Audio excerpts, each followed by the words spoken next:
Hey there, and welcome to the Enrollify Podcast. Each week, the Enrollify Podcast equips you with insights into how the latest trends in marketing and technology are affecting today's enrollment marketers.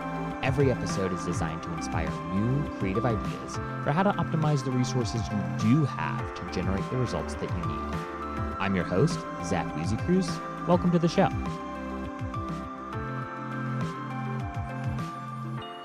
All right, we are live. Welcome, everybody, to another episode of the Enrollify Podcast. Zach here, and today I am joined by not one, but two fantastic guests.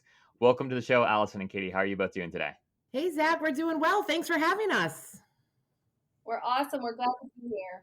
Yes, this is a real treat. You two are both hailing virtually from Siena College. And you were just letting me know that the weather in Albany, you guys got what, like a dusting of snow, barely any snow compared to some of the rest of the East Coast? Yeah, we've actually had like almost no snow this year. It kind of stinks if you're a ski lover. We haven't really been able even to get out with the kids to go sledding this year. We've had really not much snow. Oh my gosh. Well, we've had cold though. We've had the cold for sure. Yeah, very cold. Yeah. Yeah, the worst part of winter, right? Like the cold but no snow. Yeah, exactly. Yeah. I'm super excited for the conversation that we're going to have today around how marketing and admissions in higher ed can work better together. And, we're going to throw out some ideas, some models that you all have tested and are implementing for how to streamline communications between teams, how to decide what roles and responsibilities might even be centralized between these teams. So I'm super, super excited to chat with both of you. And Allison, we connected over Twitter. You're a beast on there, and I get a lot of value from the content that you post. So thank you, and keep it up. Zach, can I make Allison a T-shirt that says "I'm a beast" on Twitter? Please, that would be awesome. That might be my favorite compliment ever. And the rest of the team, Katie's gonna love that. They're gonna love it. You are so good in that T-shirt. Yes, please do, and then send me a photo of her wearing it. And I mean that sincerely. Like it's funny. I feel like higher ed this is somewhat of a tangent, but just like higher ed social media presence, you've got folks that like really understand how to use social well and how to deliver value in the way that it's supposed to be done. And then you have what I call like the people that are very higher ed-y on Twitter and LinkedIn and whatnot, where it's like they're trying, but they're just a couple things that are a little off, and, which is akin to the industry that we all know and love so much. So anyways, I digress before I get canceled, but thank you for the value that you add to my feed.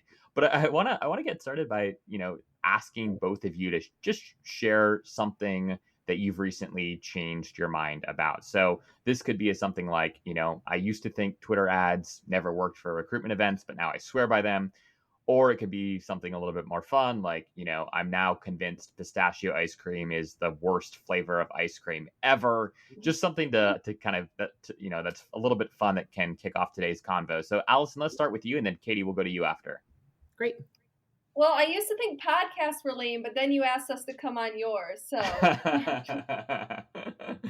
good. So I would say, my real answer is I would say TikTok.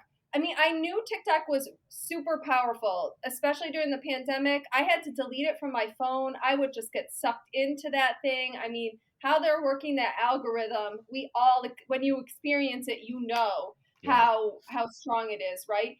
But I wasn't convinced that it could be leveraged for marketing, especially at colleges, even though our audience was on there. I just thought that colleges could kind of come across as invading a territory that they shouldn't be in, or it would be lame and it wouldn't hit. Well, I hired a new social media person in May or June, can't remember exactly which month it was, but first TikTok that she produced got nearly 70,000 views. Wow. So I was proven wrong very quickly. I said, Emily, well, I don't know where you go from here because you set the bar high for yourself. But yeah, so as soon as we were able to get another person on the team who could work it, it worked. Yeah. I love it. I love that. And, just to piggyback on that quickly, I think that that's something that higher ed is realizing across the spectrum, right? Is like, oh my gosh, this platform that we used to make fun of, and or we chalked up to this is what our kids just do to goof around is now, one of the places where that has really harnessed the attention of not just a generation, but generations. And the quality of attention that TikTok has is absolutely incredible, as noted by, average, screen time, average time spent on app, which is just skyrocketing amongst Gen Z right now. So that's a good answer. What about you, Katie? What's something you recently changed your mind about? So the big one that I changed my mind about was the power of events, right? I've always knew that getting families on our campus for visits, for tours were super important, but I've realized the extreme power that they have. So for example, our events have become experiences, right? So they're hands-on. We engage those 5 senses from sight to touching to hearing to taste and smell, and it's made a game changer. Never in my life would Allison and I think we would ask our president to come into an open house with our pet band throwing Bernie St. Bernards. But what a wow that was, right? And it's the power of the welcome, right? It was crazy. We're like, what are you about to ask? And we're like, can we ask the president to walk in with the pet band and throw St. Bernards? And our VP for a minute thought we were nuts. We have a nickname, Allison and I, and we won't say it on the podcast, but we asked the president, she was on board. And sure enough, she comes in with the pet band throwing St. Bernards. And that was our biggest open house we've ever had in the history of the college. Wow. So events are powerful. They can be a lot of fun. Katie, I just want everyone to know that they're stuffed animals, St. Bernards, because I don't know how you love the real one. Yes, not real St. Bernards. No. We have a real St. Bernard mascot, Baloo, now, and he's like 140 pounds or something like that. That'd be hard to toss him. So we have a very coveted stuffed animal item that we toss out to open our big events. It's fun. Oh my gosh. Come out to Who Let the Dogs Out? And we have a lot of fun with it. Oh, that's amazing. Awesome. On that note, Katie, like I feel like because in-person experiences just across the board are just people are going to fewer events, right? Like it's just like it's just true that we spend less time together in groups than historically we have.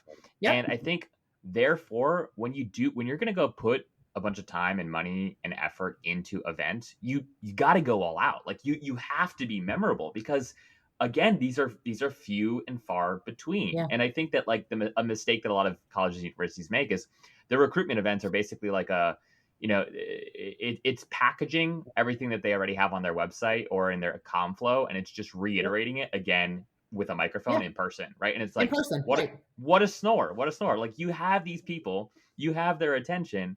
How are you going to be memorable? And I freaking love that idea. Well done. Yeah. Well done. That's incredible. We have a lot more. We can talk to you through it during the podcast. Wonderful. Great. Well, when I first reached out to you, Allison, it was you I think had commented on something on LinkedIn or somebody else's tweet. I don't even remember what it was, but you had talked a little bit about how marketing and admissions teams need to be more collaborative. And, many B2B and B2C companies today have actually been going through this like merging process of their marketing and sales teams. And, we're seeing things like growth teams pop up across the spectrum, which are essentially just like, the umbrella term for marketing and sales teams. But I think what's interesting about that is at the highest of levels, from a leadership standpoint, from an organizational structure standpoint, companies are realizing that marketing and sales, they really do need to be in sync with each other, right? Like historically, they might have seen each other as competitors or, as points of friction. And it's really important today more than ever before that these teams collaborate and be in sync. And higher ed, is always a few years behind everyone else. But I think higher ed is finally, starting to question, how do we better leverage marketing and admissions teams so that we break down silos so that there's more collaboration, et cetera. So, Allison, I'd like to start with you and, talk us through, 2 to 3 reasons for why higher ed admissions and marketing teams don't function as a collaborative strategic unit right now. Like what are some of the barriers that you have seen over the course of your career as to, why there isn't more synergy already? I mean, let's call it what it is. The first one is control and ownership. Nobody wants to give up what they feel is your lane, my lane. Let's stay in our lanes. And they can go next to each other, but we can't have anything. We can't have any movement from one to the other. I think that's human nature. sometimes. This is my job. These are things that are in our purview, and don't talk to me about it. This is what I own. And I think that brings me to the second one, which is feedback. It's not easy to open yourself up to feedback. Me having ideas for admissions events, Katie having ideas for how we market to high school juniors this year. That it's not easy to open yourself up for that, because let's face it, marketing and admissions teams get a lot of that as it is, right, from campus. And but so we're saying we want to be open to that, and it's not easy to be open to that. And then I think organizational structure is a key element. It can get in the way. A lot of people feel like marketing should be its own seat at the cabinet, for instance, and be its own division at the college, because it is so important. And I'm not disagreeing about how important marketing is. I mean, I would put myself out of a job, right, if I was saying marketing wasn't important. But if Katie and I did not report to the same vice president, it's not as likely we would be working toward the same goals and objectives. Maybe the goal for a VP of marketing would be building brand reputation, while the VP of enrollment needs to make a class and needs to bring in enough revenue for the operating budget the next year. So the strategies for those two things are different. I'm not saying one is more important than the other. They can work in tandem, but they don't. Yeah. There's no synergy there to hit what's the most important goal for the college. That's what everyone needs to get behind. So frankly, we optimize our resources toward enrollment because there isn't enough for us to do both at 100%. So we optimize toward enrollment because that's where 95% plus of our revenue comes from. Yeah. Yeah, no, absolutely. And I think that that's a really interesting idea that you're teasing out, Allison, is how do you, like, if you do make marketing its separate function, if marketing does have its own seat at, the big people table, like what does that mean for collaboration between two units, two strategic divisions of the institution that are both incredibly important? And, I think it'll be interesting to see whether or not we see a parsing out of like marketing today at most schools includes a fair amount of internal communications, right? And these folks are responsible for so much more than just thinking about recruitment and thinking about brand awareness for prospective students and families. Like their roles and responsibilities are quite diverse. And I wonder if we'll start seeing a pivot there where you'll have a marketing function, a marketing unit that focuses very closely with enrollment as like, hey, your job, your sole focus is to help support enrollment in strategic branding, recruitment efforts. And then you'll have a separate sort of communications team that is solely responsible for ensuring that communications happen internally. So anyways, just random musings. Katie, like you've been at Siena College for almost 20 years. How have you seen admissions and marketing evolve over time? And can you give us a couple examples of how your team has worked with Siena's marketing team to help streamline the prospective student experience? Zach, aren't you shocked? 20 years doesn't look like I just graduated last year. I was gonna say you look. I was like, there's no way. There's no way. I know, Zach. Living the dream, right? Yes, I wish. Tell me what you're eating. Like, tell me all your secret sauce because that's the next podcast. Next one, Allison and I are back for. Deal. Love it. Yeah. So it's changed immensely over the 20 years, right? And it was Allison spoke about, they were two totally different entities. Admissions was one under the enrollment team, and marketing and communications was in a different area of the college. So over the 20 years, it's totally evolved. And now being one team has truly been amazing. 3 years in a row, we've recruited a record class at Siena College, which is in the middle of the pandemic. I saw that, Zach. I know, right? How amazing is that? Congratulations. Yeah. Thank you. It's exciting. And there's a reason. It's because we do work so closely together. We were at a conference in November in Florida when we presented on this very topic of being one team. It was myself, it was Allison, it was Ned, our vice president, and it was Robin, our director of financial aid. And it was amazing to see the line of people that Allison had at the end. Like, how did you get this to happen at your college? How did you get marketing and your efforts to be with the enrollment team? And so it's pretty cool to see. And of course, we talked everyone through how it didn't happen overnight. It took time over the 18 years, almost 20 years that I've been there. It's taken time, but through communication, through the power of seeing the changes and how when you do work as one team really does make a difference, truly. So small examples and examples that my team has seen the benefits of marketing working together as one. Pre-pandemic, of course, I mentioned that open house in the beginning. Record attendance, right? We looked at our gym. We were at capacity. People Wow. standing all the way around. And there's power of having a singular voice pushing people to campus because the world needs more saints. And the power of taking that message, that brand, and executing it through the entire program. So yes, we're going to throw St. Bernard's out. Marketing created a super cool prize wheel. Now, literally, it's a prize wheel, Zach. I'm not even kidding. It's like a Plinko prize Wait, wheel. what Like is what is a prize? Oh, like okay. Wow. Yeah, like wow. a wheel. You And actually each spoke spin it. has like a different swag. And the swag is nothing. It's chapsticks, it's lanyards, it's Sharpie pens. It's right. It's all that free stuff, but people love free stuff. We're in the middle of our open house, and Allison's like, Katie, look over there. It's our dean of the liberal arts school standing with her son for 30 minutes in line to spin the prize wheel. But like, That's insane. Wow. I know, but people love the prize wheel. They love it. And then as they're leaving campus, our marketing team had an amazing idea of who doesn't love warm chocolate chip cookies, right? So they had these amazing warm chocolate chip cookies put in sleeves that said the world needs more saints. So it's the power of working together, executing great ideas has truly, truly made a difference. Another cool idea that Allison has done in her team is the power, and Allison can talk forever on it, obviously, is the power of photo opportunities and pushing those messages and photos out. So there's a really cool Siena sign that's in the middle of our campus now. There's also a standing Bernie, St. Bernard statue by our athletic complex, which Allison helped get on campus as well. And our students, as they go on tours, they always stop there. They take selfies. They stand with mom and dad with arms around Bernie to take that picture. And then, of course, they post it out, share it with their friends. We frame them as well and give it to them at the end of their tour. But really creative ideas have made a big change for sure.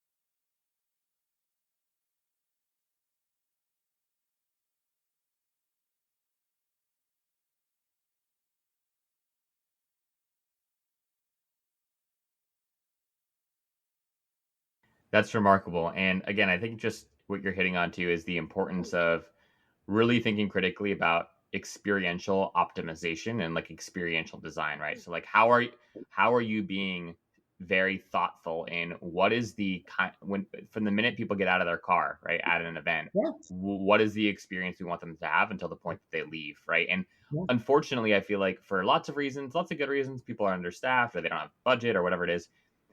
Oftentimes events are thrown together so quickly and there's people are scrambling, and that's ultimately why I think the average college recruitment event delivers a subpar experience, is because people are scrambling. They're not as thoughtful and intentional about like, all right, when people leave, what are the words that we want them to use to describe the experience that they just had, right? Like what are the smells, like, we want them to leave with a freaking warm chocolate chip cookie in their hand, right? Like all of that requires, attention. And I think oftentimes when we're all sitting in like the brainstorm room and somebody throws out an idea like, oh, we should have warm chocolate chip cookies, like maybe the like temptation is to be like, that's ridiculous, like that's silly, like who's going to do that? No, like no one cares about that, take it out. And yet in my experience, we went on a podcast tour over the fall and we talked to tons of students all across New England. And when we asked them about their college recruitment experience, it was so funny. The details that they pulled out as to the schools that had a more memorable on-campus tour versus the ones that hadn't were those small details, like, oh, they gave us cookies, or they gave us highlighters, right? Like, or whatever it was. And it is just really interesting where when you're inviting people onto a place that you're asking them to consider, this is your home, like this is your place of study for the next several years, ensuring that very first experience is optimal.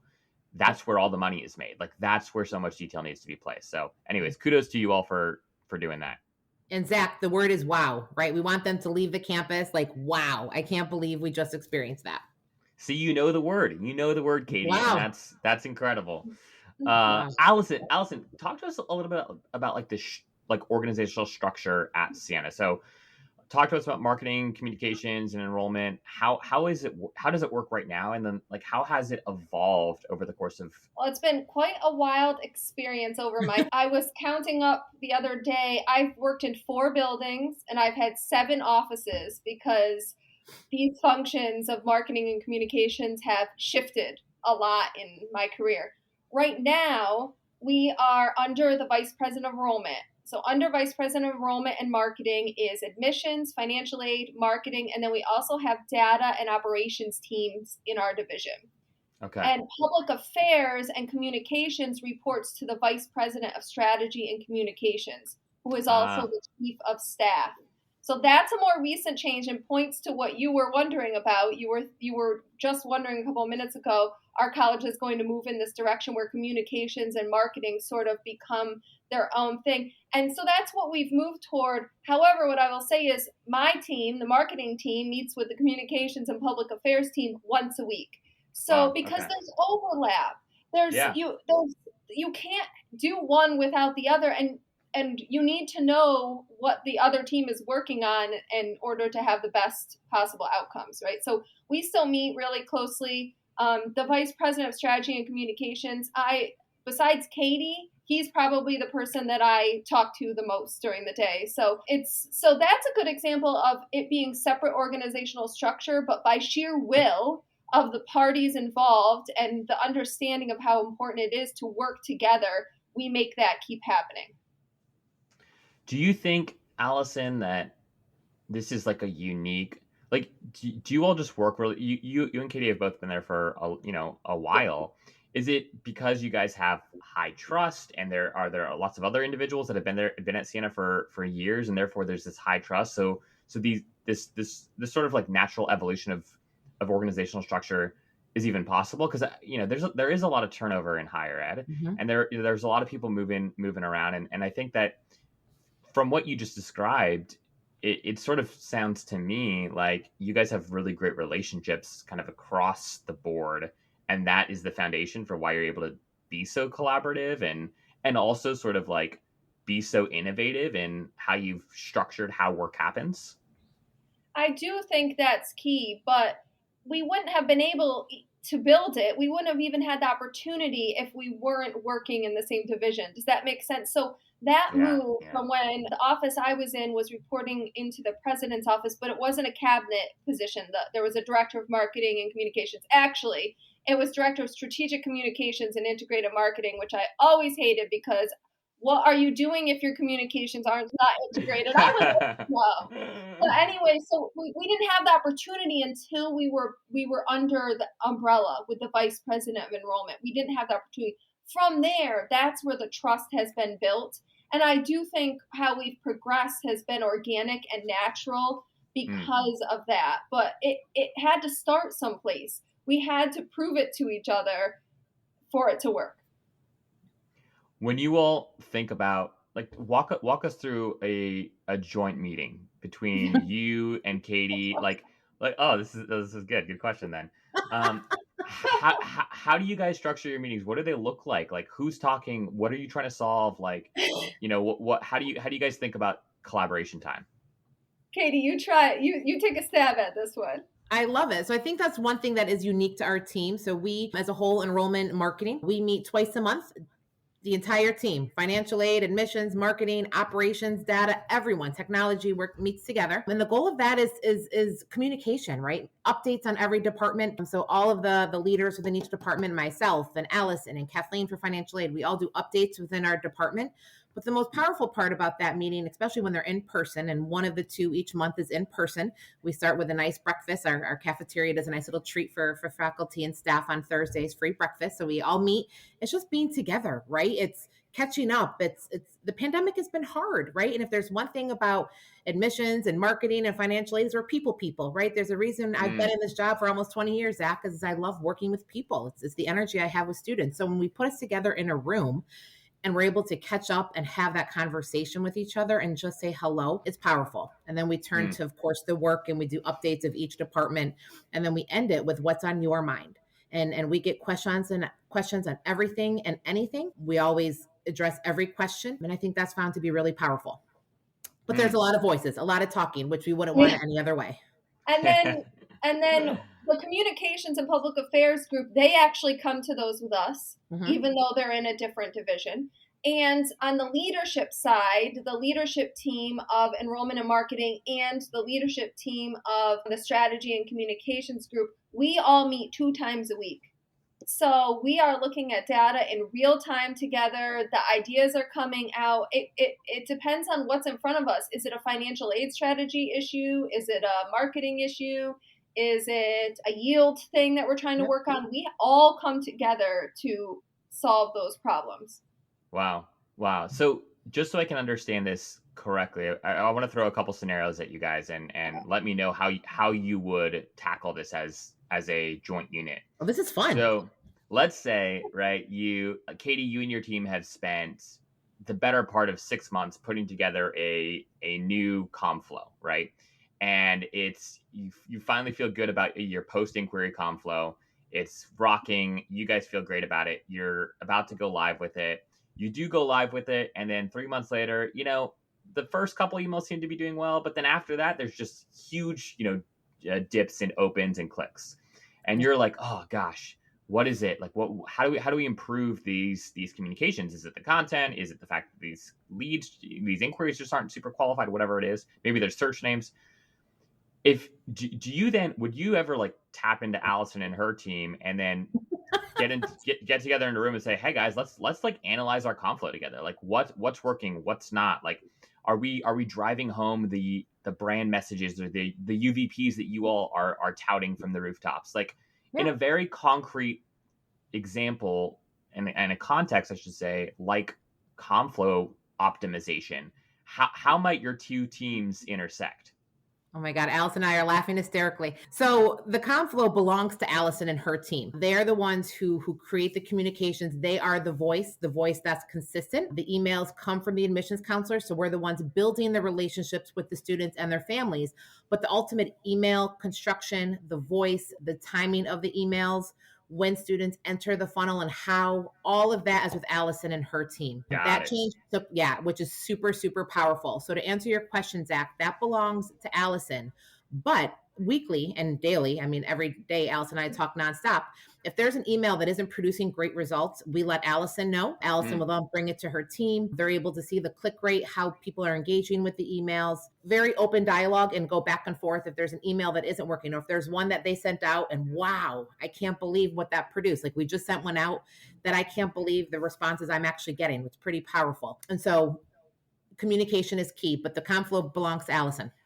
But let me say this. Well, one, the reason we do it that way is that it frees up the admissions counselors for relationship building, which is the most important part. Beautiful. And our entire strategy to the communications flow is to spark that relationship. We don't just send out like emails full of here's all of our things we want you to know about Siena. We almost always center around the student and we ask them questions like, what are you looking for out of your college experience? What are you most worried about when it comes to choosing the right college?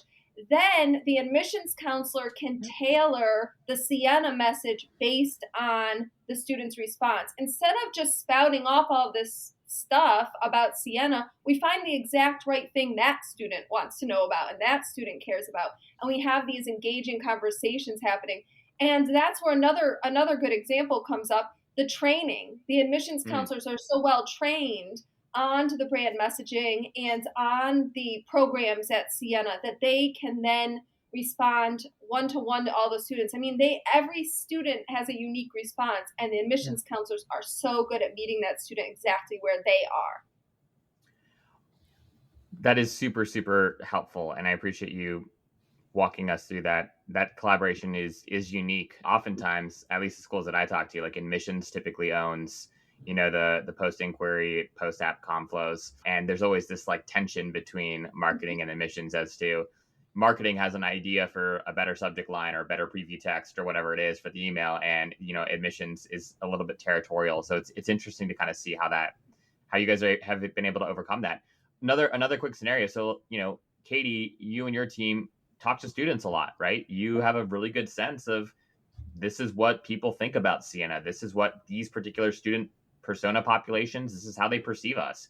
How often are you giving info to Allison? And Allison, how long is does the feedback that you get from Katie and her team affect like the copy, the creative, the messaging that you guys use for ad campaigns? And how often is that happening?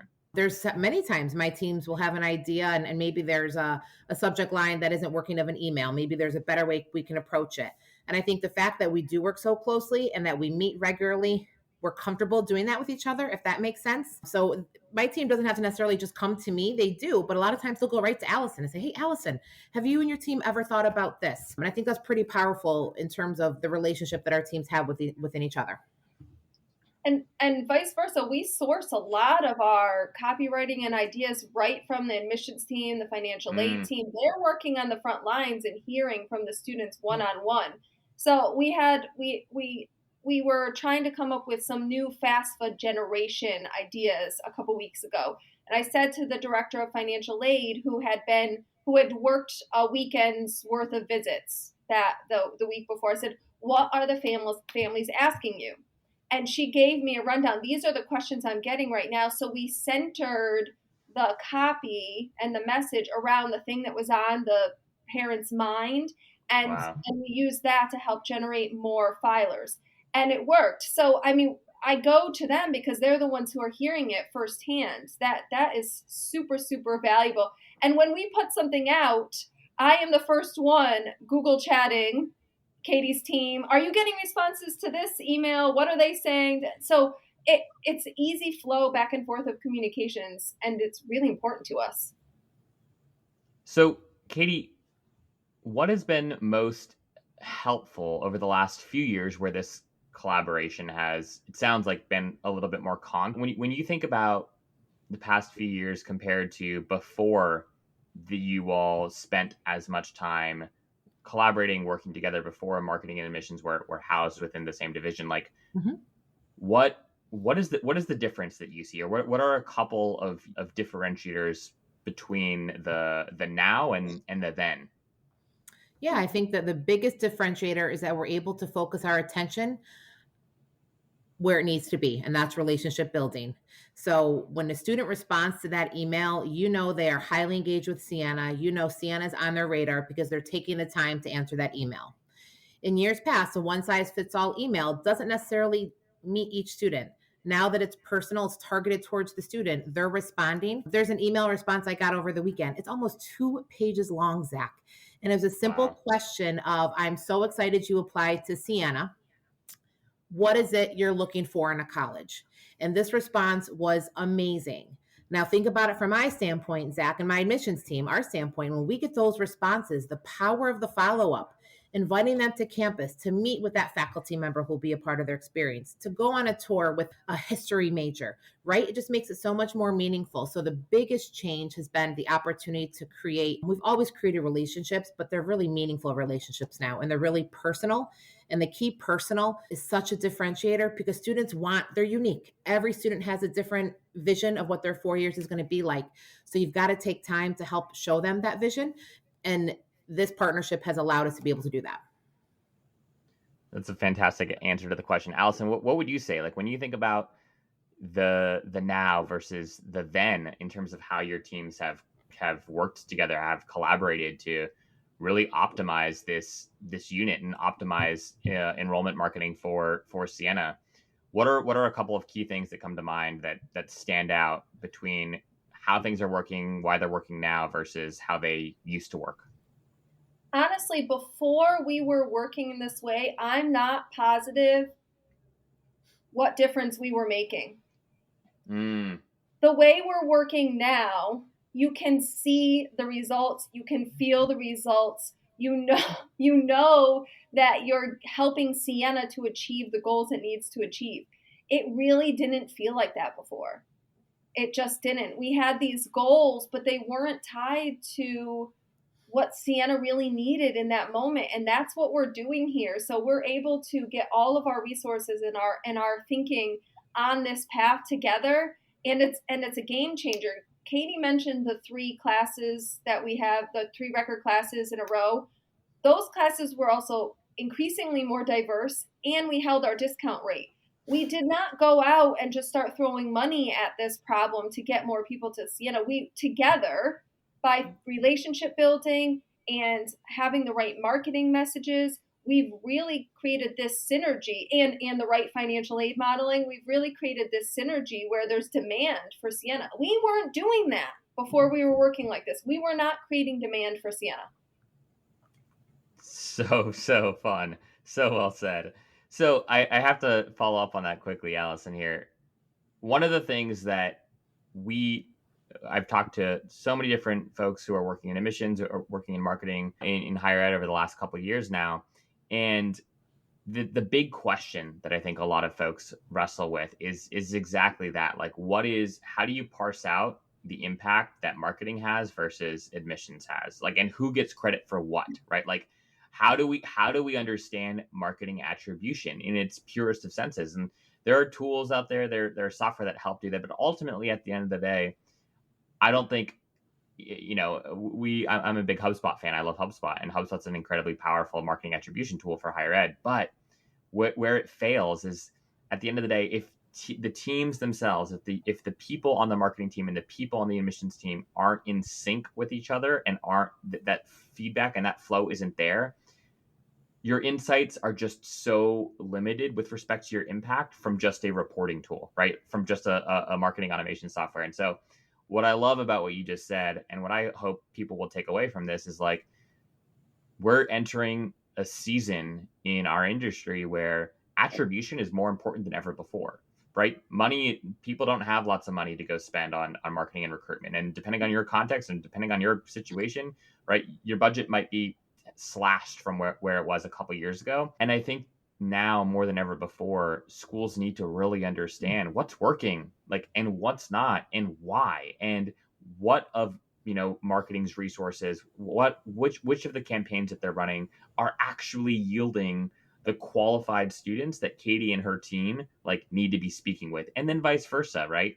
So I love what you mentioned about that, because I think that that's something that the industry right now is still kind of confused about, right? Like, who gets credit for what, and ultimately, how are we learning from these respective teams? Why? With all that we all have on our plates and what we're facing, why are we spending so much time caring about who gets credit? We are still a May 1st deposit deadline school. We're a very traditional school at Siena. We serve traditionally aged students coming right out of high school. And what happens on that deadline is that's our win, and it's the win for all of us. We don't care. We all get credit for what happens. Yeah, stop caring about control over who gets credit. Like, there's too much bigger fish to fry. You're so right. Amen. Katie, a couple final questions. When you what advice would you give other admissions teams? So if there's a director of admissions listening to this podcast right now, and they're thinking, oh, like, I really wish my marketing person was like an Allison. Like, I wish that there could be a little bit more collaboration. Like, I know that there are some institutional barriers, right? With your average director of admission doesn't have a ton of control over the organizational structure of the institution, but what can folks do to increase collaboration with marketing to at least crawl their way into a reality that looks a little bit more like yours?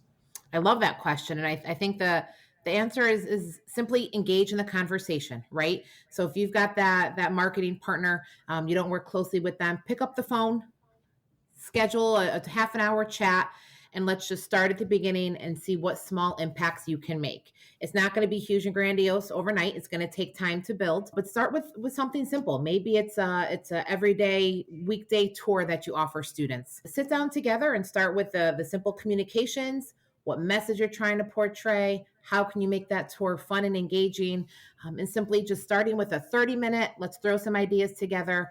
will quickly see the power, and you're going to start to bring it into your everyday to day, bigger picture things. But start with a conversation. Do it. It's worth it. What about you, Allison? How would you answer that question? As the marketer, I encourage all of the marketers out there, go and listen to your admissions team and your financial aid team. They have a perspective that makes the marketing strategy so much stronger. They're the ones working on the front lines with students and parents. They're the ones most in touch with who you are trying to reach. I mean, I believe in this so much. I'm working on my doctorate right now, and my dissertation is on college marketing, but I have invited the admissions team and the financial aid into my research process. Those teams. It's not just the marketing team that I've invited into my action research project. It's the admissions, financial aid, and marketing teams. On that note, Allison, when you think about the future of marketing with respect to colleges and universities, outside of, the top tier institutions, most schools, right, are tuition dependent. Most schools need an increase in enrollment to continue to keep their doors open. So from your perspective and some of the research that you've done right now, why is it that so many institutions still have marketing teams that seem to be at odds with admissions? Like, is it not, like, what am I missing? Like, why isn't there more synergy? Why aren't there more examples of what you all have at Siena? Like, why isn't that mainstream? I think it's hard. It's not easy. I think maybe Katie and I are making it sound like everything's hunky-dory and it's easy to do this and just start working together and kumbaya and all of that. You know what? This has been years in the making. Katie's right. You have to take those first steps, and you have to be open. You have to be open. You have to open. If you open yourself up, the other person's going to open their self up to that back and forth. I also think so 4 years ago we missed our class. We didn't like it. We felt backed into a corner, and we have fought our way back out. So I think that we have a fight in us, and this has been part of that fight. We have found this teamwork and this synergy to be a secret sauce that helps us accomplish our goals. And so we're not going to let go of that now, right? So, but you have to start from some. So we've missed, and we have felt the pressure from the entire college on us, and we respond to that. So I think too, maybe not everyone has had a miss yet, and they haven't had to change. We've had to change. And so we've done our best to embrace it, but change is never easy, right? But we've been backed into that corner, and I think not everyone has yet. But they will. Great. Would you add anything to that, Katie? Yeah. Would you add anything to that? She's right. It's hard, and missing hurt, right? And it forced us to change, like Allison said. But the change was also fun. It was so much fun to see what we do now and compare it to what we did 4 or 5 years ago. It's completely different. And it's a different energy. It's fun to get in the room together and throw spaghetti on the wall and see what sticks in terms of cool ideas. And so although it's hard, it's also fun. So embrace it. It's worth it. And I just want to say too, it's so much bigger than marketing and admissions. I mean, who has their lead marketer sit in on financial aid strategy meetings? We do that. No, when we gave the presentation Katie's talking about, we asked that question. No one else does that. But but knowing the financial aid strategy, that helps you to market your audience better. You have to have this understanding, and it all needs to be working together, and you'll get there. We were not always one team like this, but now, so our building is under renovation, and we've been scattered to the winds for 2 years between the pandemic and the renovation. I mean, there's just no place to put 35 people on campus. So we have some people working at home. We have some people rotating in and out. The rest of us who are still coming to campus are sort of scattered all over campus, separated. And when we move back in July, Katie's team and my team in admissions and marketing, they're sharing space. We're going to be all over. Awesome. Our offices, Katie and I's office, are next to each other. So we're doing this remotely and in this scenario, but we can't wait to have that physical closeness as well, because we think that will just take it to a whole other level. And we miss each other. We miss each other so much. Like, we're all dying to get back in that building to be together. And I don't mean admissions and financial aid. I mean everyone on our team. Yeah. We are just dying to be back together. My final question for both of you, and we'll start with you, Katie, and then Allison, you can bring us home here. But what advice or encouragement do you have for university leadership, right? So if there's a VP or a president kind of listening into this conversation right now, and they're curious about how do I help support my teams? How do I help increase collaboration and synergy between marketing and admissions within my own institution? And they actually are in a position of power to enact some change. What advice would you have for them? I would tell them to start the conversation. So look at the admissions team, look at the marketing team, go bigger, like Allison said, financial aid. And how can you have those three entities work together? Invite the key people into a room and start a conversation. Again, start small. It's not going to happen overnight. It took years for us to get to where, but the small keeps building and building and building. And now we see the power of working together from start to finish with everything in terms of the recruitment with students. So start the conversation. It's definitely worth it. Higher ed is changing. We all know that. The people that we serve are changing. And it's really important that admissions and marketing be allowed to be the voice of the market on their campus. Go to them, listen to them. They have really strong perspectives to share that will help you with the college as a whole. You know, it's easy to think, you know, just sell or just market better. That's gonna get us out of our problems. That's gonna have us survive the demographic declines. But that's just a Band-Aid. That's not really solving it. And really the admissions and marketing teams and the financial aid teams, the enrollment shop, they can help you to face what's coming. Well, Katie, Allison, this has been a privilege. Thank you both so much for taking time out of your very busy lives to chat with us, to share some ideas, talk a little bit about, you know, the successful collaboration you both have built with your respective teams. If folks want to reach out and learn a little bit more about how you did it, what's the best way for them to get in touch? Well, Zach said at the beginning for me, you can find me on Twitter at Allison Trucio, Turcio, or you can email me at Siena, Turcio, at siena.edu. And my email is simple. It's my first initial K followed by my last name, SZALDA at siena.edu. Or email admissions@siena.edu, and it'll get to me as well. Wonderful. And we will link those social handles and those email addresses in the show notes. So if you are listening to this conversation and you want to get in touch with Katie and Allison, just scroll on down to the show notes and shoot them an email or follow Allison on Twitter. Thank you both so much for your time. Zach. It's been a privilege. And keep up the great work. Thanks, Zach. Hey there, we hope you enjoyed this week's episode of the Enrollify Podcast. The Enrollify Podcast is brought to you by Enrollify, a learning community for enrollment managers and higher education marketers. Enrollify was built to empower enrollment marketers with the ideas, the strategies, and the tools that they need to optimize the resources that they do have to generate the results that they need. You can explore our other podcasts like Starter Stories and CRM Prov, or sign up for one of our newsletters, or even watch an episode of Frideas, our weekly video segment, at enrollify.org. And if you know anyone that you think that we should have on this show or any one of our other shows, please reach out to me directly at Zach, that's Z-A-C-H, at enrollify.org. Again, that's Zach, Z-A-C-H, at enrollify.org. And I'd be happy to chat with you about getting you or someone you know on one of our shows.